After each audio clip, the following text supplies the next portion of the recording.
Hi, I'm Thilo, and I would like to constantly improve my English speaking skills. And for that, I just need to speak. That's why I record these podcasts or videocasts, and that's why I always try to find a topic that I can talk about.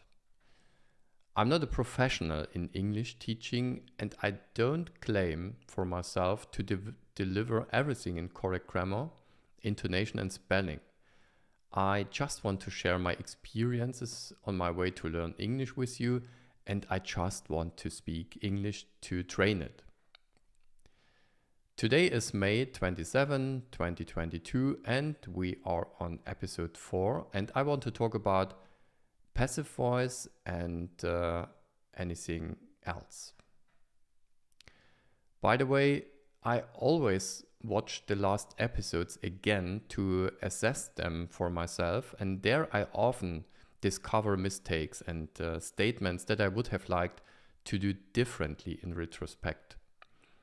The perfectionist in me would then like to re-record the episode, but I have decided to leave the episodes as they are to show that I'm not perfect and that I can later see my development over the episodes. In the last episode, I talked about that I had difficulties to express something in a certain speaking situation, especially difficulties to express something about making decisions. I thought again about where the difficulty came from, and I think it was, or it is, particularly due to the different sentence structure in English and in German. In English, it's more strict to use a special structure. And it was also related to using the passive voice. And the third one I struggled was to use the present perfect instead of simple past. What's for German ears something sometimes a huge challenge. What do we talk about? Let's see the slide. Here you see the passage I would have liked to say in this situation. And I would have liked to say, until now, I've assumed that in this circle only decisions are made about solutions for the yellow layer. And so I've been fine with the circle so far, especially because I was able to assess the decisions myself. Underneath here you see the German translation for that. And what I struggled with, I marked with colors. And first of all, I asked myself, should I use so far or until now at the beginning of the sentence? The second was a little bit difficult for me to use the passive voice, especially to use the right word order in passive voice, because there's a difference between English and German we will speak about shortly. And the third one, it's always difficult for me to use the present perfect tense instead of simple past in a sentence, because it sounds not familiar with German eyes we will speak about. So first, until now or so far. So far is used in the middle of a particular situation. The situation has started, but isn't over yet. Imagine a situation where you present something and you are in the middle of the presentation. At that point, you would ask, does anyone have any questions so far? If you have finished the presentation, you would ask, does anyone have any questions? So I think you see the difference. So far is between the beginning and the end in the situation. Until now is used to indicate that the situation has changed. For example, look at the following sentences. I'm happy with the new job so far. This first example means that the person is happy with the, here's a word missing, with the situation. And the second sentence, I was happy with my new job until now. The second sentence means that something has happened and that he or she isn't longer happy with the job because something has changed the situation.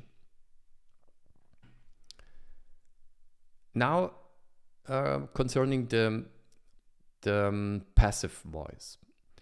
It's sometimes difficult to form English sentence, especially when we compare with the German version, and especially when you start to learn English, at least in my case, you always think in German and try to translate into English in your head. And in this case, you have a special German rhythm, and in this special German rhythm are also the special German word orders. And if they other in the English sentence, then you became difficulties. So here in German, in this case, you would say in this special passage, dass Entscheidungen getroffen werden, versus in English, decisions are made.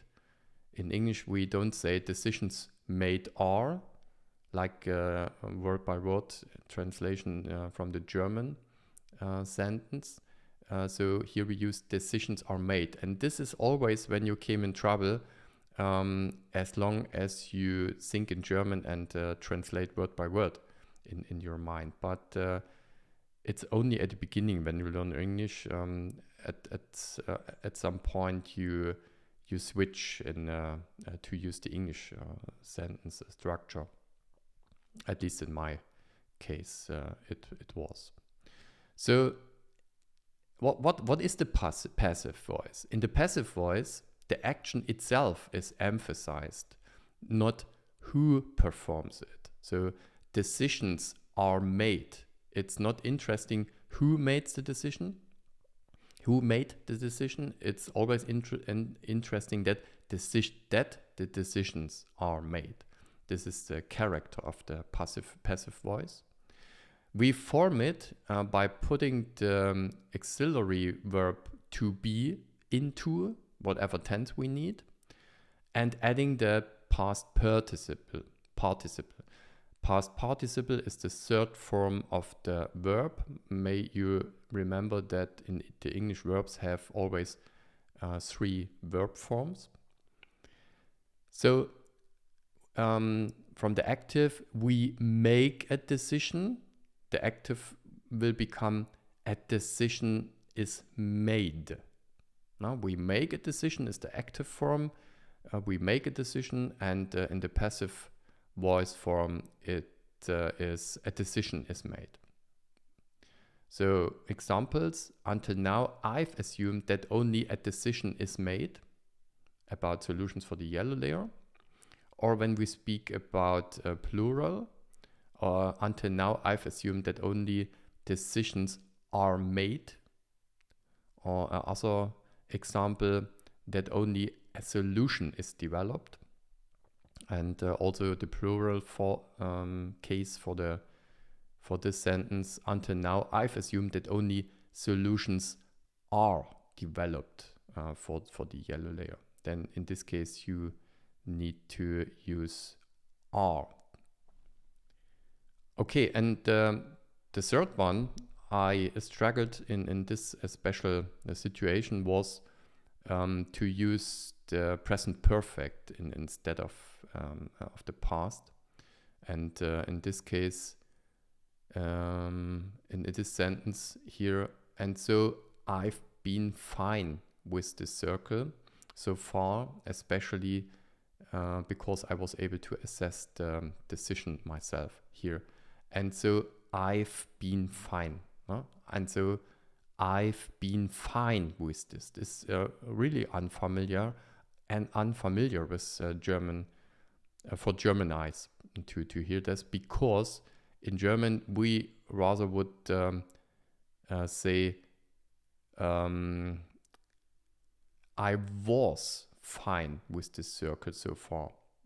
But I was is the simple past, and I've been fine is the present perfect. Present perfect is similar to the past, to the simple past form, but it's a slightly different there, because it shows that the situation is already ongoing, or it's exactly this in this moment finished. But I think we can explain especially this tense a little bit deeper in one of the next episodes. So this was what I struggled with in the last situation, and what I wanted to explain you, what concretely I was struggling. And so now it was for this episode about passive voice and more. I will continue to practice and strengthen my speaking, and I will think about which topic I can talk about in the next episode. And so be curious what the next topic will be. Your Thilo. Bye.